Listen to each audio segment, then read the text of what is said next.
All right, family. We live once again with the general. Y'all already know we got that fire today. We're gonna be talking about the Ghanaian president coming to the UN just 2 3 days back. Speaking on uh slavery, saying that it's time for you know the colonizers, or I don't know if he was speaking directly to the United States to pay reparations. You see, to pay reparations, and so a lot of peoples is up in arms because they feel that the Ghanaian president, certain African nations, is trying to make a move on reparations in the United States, and yeah, and they got a right to be up in arms. They got a right to be up in arms. You see, to after so long, after so long, and to come to America on top of it when Britain and France and those European powers, as far as it go with the continent, as far as it go with the continent, you talking about the British, you talking about the French, have been the biggest colonial powers on the continent. So if anybody should be, they should be looking to get reparations, they most definitely need to step to them British and they need to step to them French. That's for real. But I've got videos up on the internet where I've been discussing that the African nations need to pay African Americans, reparations. I've been speaking on this over 10 years. You see, so this is not a new subject to me. And so for anything, see what is the issue at hand? And that's the very issue that when it come to African Americans, Black Americans, whatever your persuasion would make you feel good, uh, that a lot of the African nations were at the table with the Europeans when they sold our ancestors into slavery. So when the thing is, they flipped the table on you. A lot of them got the table flipped on them, and when they couldn't come up with enough, slaves to satisfy the colonial powers, then they became the new export, and so now they want to, and that's what happened when you make deals with the devil and you dance with the devil. That's a lot of times, and most of the time, that's the outcome. Yeah, but I've always said that African nations owe African people reparations. That's for fact. They owe us reparations. Now they want to speak about how the big. Well, you got to come with an apology. Yeah, they owe an apology. But not only do the colonizers and the oppressors and the enslavers owe an apology, so do many and they need to come with they need to come with that treasure chest. That's just all it is to it. And I've always said that that's why, as we talk about this foundational Black American, and then now understanding that you could be a foundational Black American and a Pan-Africanist. And your Pan-Africanism is not just about singing kumbaya with, any and every African. It's about getting your bag that's due you. Because if he can come to New York and tell the peoples in the UN about what, the crime against humanity that was, committed against African, we could go to Accra. You see, we should be able to go to Lagos and all the other capitals of Africa and say the same thing to them. You see, so we got bags on both sides of the water. You see, we got bags on both sides of the water. I've always said that. The Africans that came to the Americas, you see, they wasn't just poor people. They had wealth on the other side of the Atlantic. They had land, they had property, they had wealth. That all of that was taken from them. You see, but it belongs to them. Okay, so we being the very descendants of those Africans coming to this land, then, we are owed, the inheritance of our ancestors that was stolen from them when they were brought to these lands. That's a fact. That's a fact. There's no other way around that. And so if they could come, after 400 years and being an actual, participant in the enslavement of our ancestors, then we should be able to go to Accra. We should be able to go to Lagos. We should be able to go to all the capitals of Africa and say the same thing. Those who particularly participated in the history is there to, back up all proof of that, and so, a lot of people is up in arms that I believe his name is John Mahama, the Ghanaian president. He went in, I believe he went to the African burial ground in New York. He was with, they say, who was he with? Al Sharpton. Oh, Reverend Al. Reverend Al trying to get a bag. That's all he up to is to try to get a bag. You know what I'm saying? And so you already know what that's about. He only show up for press releases. Yeah. Black power to all my family out there. He only show up for press releases. You see, back in the day, he did do some things for Dr. Ben and Dr. John Henry Clark, showing them, but that don't excuse the coonderia that he been engaging in outside of that. You see, outside of that. So most definitely that got to be spoken on. But but to come here and not talk about their own role in the slavery. And if it's a crime against humanity, then Ghanaians, Nigerians also participated, coming out of their own mouth.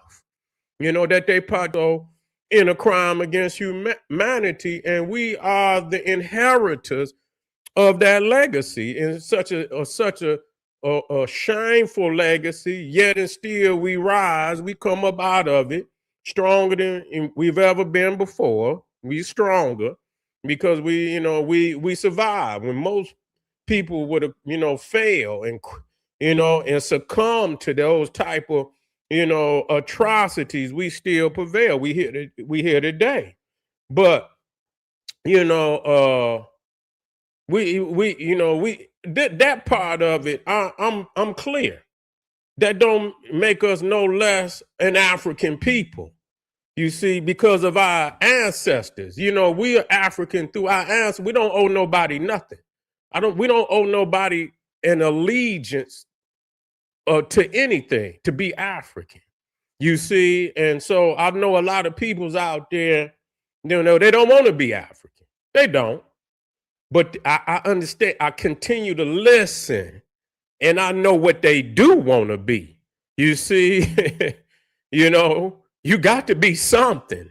Okay, and a lot of people's out there, they are proud of, that they got a little bit of this and a little bit, and that's why they not African. They a little bit. That's what they saying, that they got European and and so I just listened to a brother today, and that was his rundown.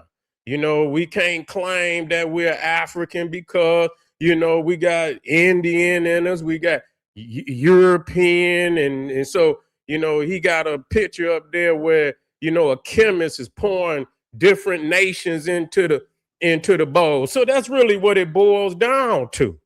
As I've been mentioning, long time ago, how you don't want to be African, but the majority of foundational Black Americans is Christians. How you gonna be a foundational Black American with a white Jewish Messiah? It don't make no sense to me, and it never will. That's really what it boiled down to. It's not just the African. It's also about the Jesus factor. A lot of y'all is upset that the Pan-African community has exposed the history on Christianity coming up out of Egypt. You can't run from that. You can't run from that. It's a fact. You see? And so, and so we have to speak on that. We have to speak on that in a mass confusion that's going on today. We would, as students of the Pan-African community, coming out of the legacy of scholarship, and I'm looking for scholarship now. I know we can make a whole lot of videos and this and that and the third, but what the Pan-African community did was present scholarship so you can get thousands and thousands of books on various subjects all throughout history. When you go to that period, you see that community put forth more literature on all subjects dealing with blackness than any other community. So we can get a lot of videos, but we just can't get no scholarship. You see, that's as far as it's gonna go. Getting up on the internet, putting some videos together, but that information, gathering that information, that research, and putting it out. You know what I'm saying? For the next generations to be able to snatch them up off the shelf and dig deep into some serious research. We still have not gotten that, not from any community that can compare to our community. So we're very proud of that. But, to say that, we're in agreement with everything that, comes out of Africa is disingenuous. You see, many of the concepts are, our teachers and leaders have put out here, y'all have cut and pasted and taken and used it and put, FBA on it. And people now today who don't understand or never seen any of these leaders, they would assume that somehow it started with you and your organization, which you have rehashed, you have cut and pasted previous movements without even giving credit. You understand? No credit whatsoever, no credit whatsoever, and but that's where you fall, because when you get out there in the deep, you can't swim. A lot of you can't swim when you do that. So we have a problem with Negroes all over the world, oppressed Negroes. You see, mentality, the psyche of oppressed Negroes all over the world is a problem for Black people.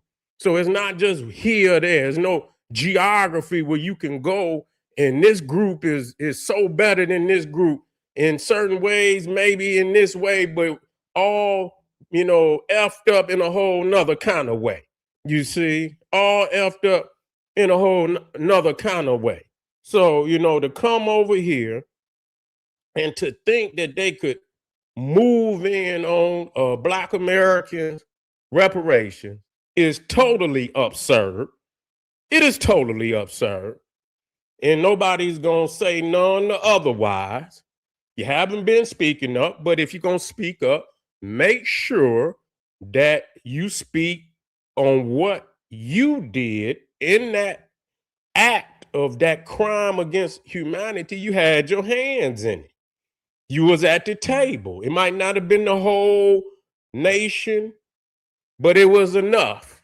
It was enough that it deserved not only a national apology, which may have already been given, but a great movement to repair what you have damaged. And so, Ghana is one of those nations that owe Black Americans reparations. You do. Now, you give it in, it should be given in some form, because it's all about land, ultimately. But we understand that, that land, when you get land and, you get these different regimes that they could take it, and you just got to roll with that. That's why we got to develop into our own nation. And when I talk about nation, I'm also talking about militarily, because ultimately that's what's gonna hold down everything. You ain't got no military. All what they give, they could take. That's just all it is to it. And so you're gonna have to have you some GUN and S's, and you understand what I'm saying, to hold it down. Anything that belong to you that you intend to keep, and that's ultimately what tell you keep people to understand that you ain't playing no games. But when all you doing is walking around marching, running up off at your mouth, and they already know what you gonna do if I don't. That's what they're gonna say. What okay. You demand, and people be talking about they demand. They demand that we get reparation. Yeah, okay. You demand? Okay, nigga, what if I don't?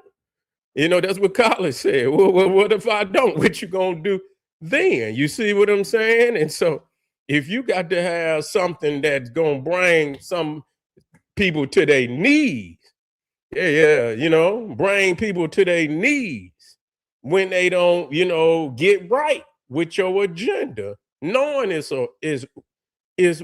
what's right, you know, is what's right. But anyway, family, did the Ghanaian president try to make a move on Black American reparations? If he did, he not gonna win.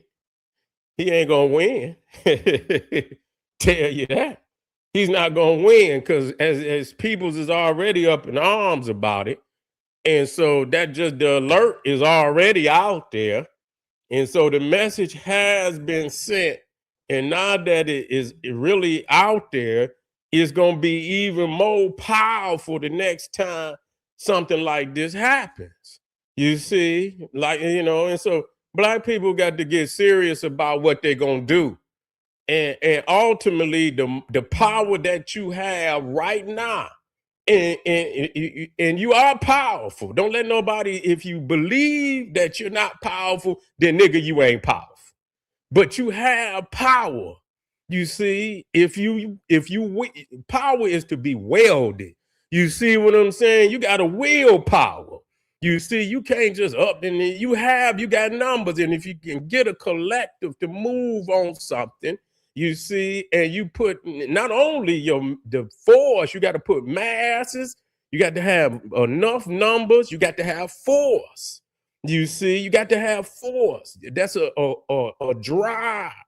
You know what I'm saying? That include boots on the ground. You know what I'm saying? It could get, and force mean it could get physical if it come to that. If that's the last card you got to play, then play it. That's just all it is to it. Or leave this shit alone. That's just all it is to it. Because if that's ultimately, if you bluffing somebody that's been bluffing and waging war forever for the last 400 years, and you do not have that card on the goddamn table, then you ain't gonna get shit, because that's gonna be the joker that motherfucker gonna play every time. Well, what you gonna do, nigga? You gonna take your ass and go sit your ass down somewhere, because that's gonna be the joker that he's gonna play. So you got to have mass. When you talk about power, you got to have mass, you got to have force, and you got to have a determined punishment for not coming to the table and working with the agenda that's been put down. If they're not willing to work, then you got to play what. Other than that, you can go and be a damn slave, because that's what you're gonna be. They're gonna punk you every time on that. And ultimately, that's why Malcolm X say, by any means necessary. By any means necessary. We don't want to have to go to this, but God damn it, we tired. You see, we tired, and we not good. We know what we want, and we know how we want it and how we gonna get it.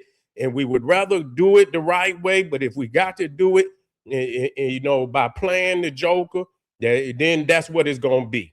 And ultimately, that's gonna be the determining factor to make them move. Other than that, they're not gonna make the move. So that's got to be with everybody out here. You don't play that card unless you have to play it. It's a nuclear bomb. You see, you don't want to have to play that. But ultimately, if that's the last card you got to play, people got to know you gonna play it. That it is on the table. You see what I'm saying? It is on the table. And that letting them know we want what's ours and we intend to have it. And we're not going to let you punk us and play us to the left and try to give other groups ours and what our ancestors have died and bled. And so we're not going that route.